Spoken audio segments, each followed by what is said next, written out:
Have you ever been unexpectedly overwhelmed by a small moment? A friend forgets to return your text and you suddenly feel invisible. Or someone offers feedback and shame rushes in. You know your reaction doesn't match the moment, but something deep inside has been stirred. These moments may feel disorienting, but they're actually sacred invitations. Today we'll explore three powerful dynamics: projection, triggers, and the shadow.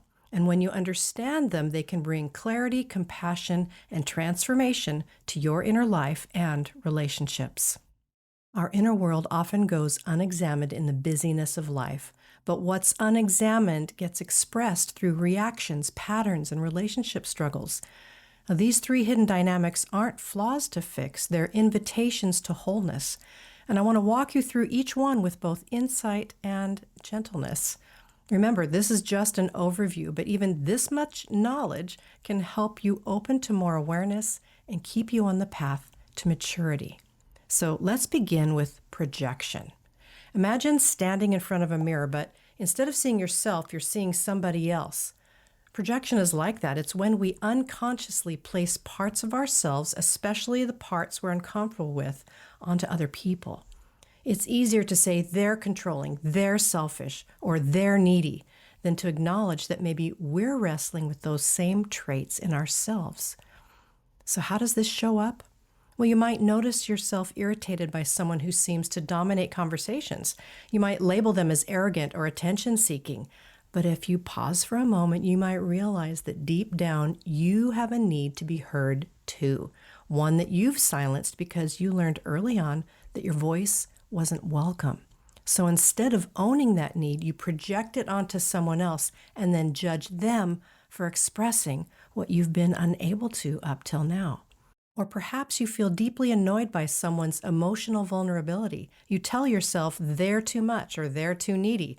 But when you sit with it, you realize that you've buried your own longings for connection, believing those needs made you weak.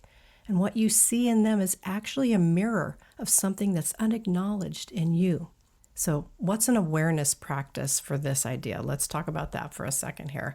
The next time you feel a strong reaction, especially one that seems out of proportion, pause and ask yourself, what might this say about me? And don't rush the answer. Let the question linger.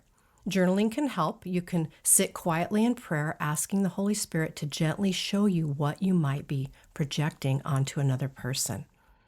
And here's an action step for this section. Think back on a recent moment of judgment or criticism towards somebody.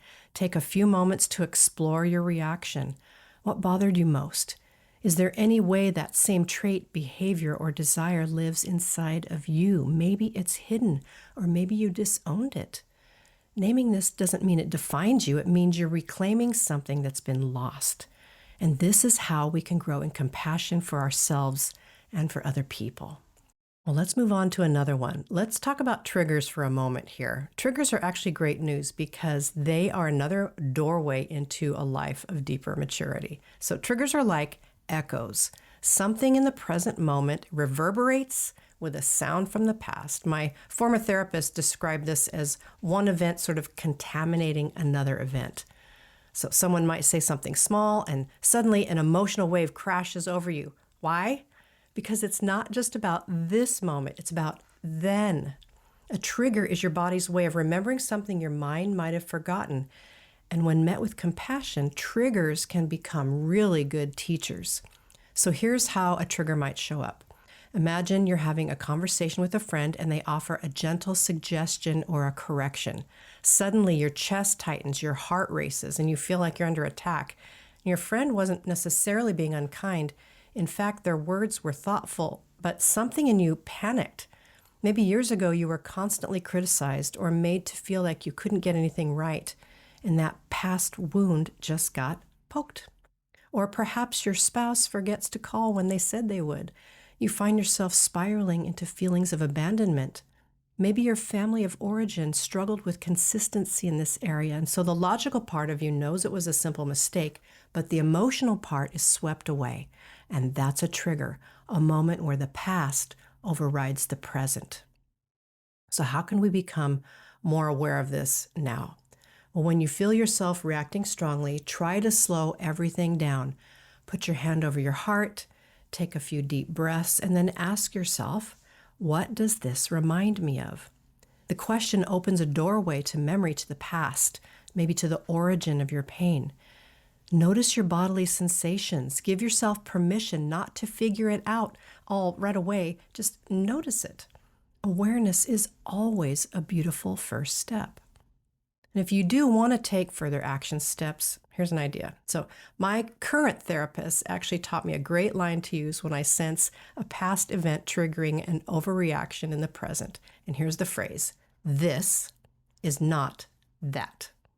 I love the simplicity of that because it separates things out and it lets me focus on what is happening now. And I'm more apt to come up with a more appropriate response when I say, this is not that. And later on, if you have some space, return to that moment in reflection. Journaling can be really powerful here. Even if you're not a journaler, take some time to write down what happened, what you felt, and what it reminded you of. Over time, you might just begin to see patterns. And when you recognize a trigger, you can start to tend to the wound that's underneath it, perhaps with a therapist, a spiritual director, or even just a trusted friend. So let's move on to the third one, the shadow. The shadow. The shadow is the part of ourselves we've hidden, repressed, or denied. And often these traits we were told weren't acceptable, like anger or ambition, or sometimes even tenderness. The shadow has been called the long bag we drag behind ourselves. We pushed certain behaviors or traits down to survive. But what we exile, it doesn't disappear. It just waits in the shadows. And it shows up in indirect ways and often in moments we least expect or want. So what we are quickest to dismiss or get angry about in others is typically our shadow. What you are disdainful of in others is your shadow. So much of our time is spent acting out issues from this inner rejection, and that's why our invitation is to embrace the shadow. The shadow isn't bad. It's simply the part of us we haven't yet welcomed into the light. One of my early spiritual directors said that the shadow is 80% pure gold. We can find great freedom when we acknowledge our shadow. So how does it show up? Well, maybe you pride yourself on being calm and kind, and that's a beautiful quality. But you begin to notice that you often feel invisible. People walk over you and you rarely express your actual true needs. You've hidden your anger for so long that you no longer have access to its protective wisdom. That's the shadow at work. Or maybe you admire people who speak confidently, who know how to use their own voice. You tell yourself they're arrogant, but deep down you actually envy their freedom. Somewhere along the line, you learned it wasn't safe to be bold, and that part of you was sent into hiding, and now it wants to return. So here's a few more pointers to the shadow. What makes you angry in other people? When you are happy with another person's weakness. The reaction of other people to us, or maybe simply the inertia in walking out your own potential. These all point to our shadow. Our shadow wants to be acknowledged. It is just, again, parts that we hid away over time, and especially when we were quite young. But as a maturing adult, it's good to notice and engage our shadow side. So here's an awareness practice.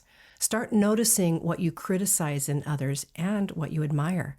These intense reactions are often clues to your shadow. You can ask yourself, is there something in me that I've pushed away because I was told it wasn't acceptable?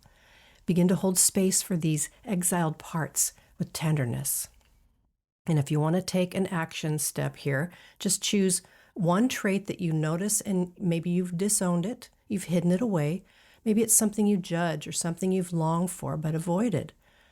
Write a compassionate letter to that part of you. Welcome it back into the light. Pray through it and let it be a doorway to deeper integration and healing. Well, let's pivot here to maybe some practices that we can use in general. We've gone through all of these, and that was quite a lot. Again, I said this is an overview. It's kind of a 101. I get that. But it's good to be even aware, and you can even do some more of your own resource. But let's pivot now to 3 practices. These inner dynamics can feel overwhelming at first.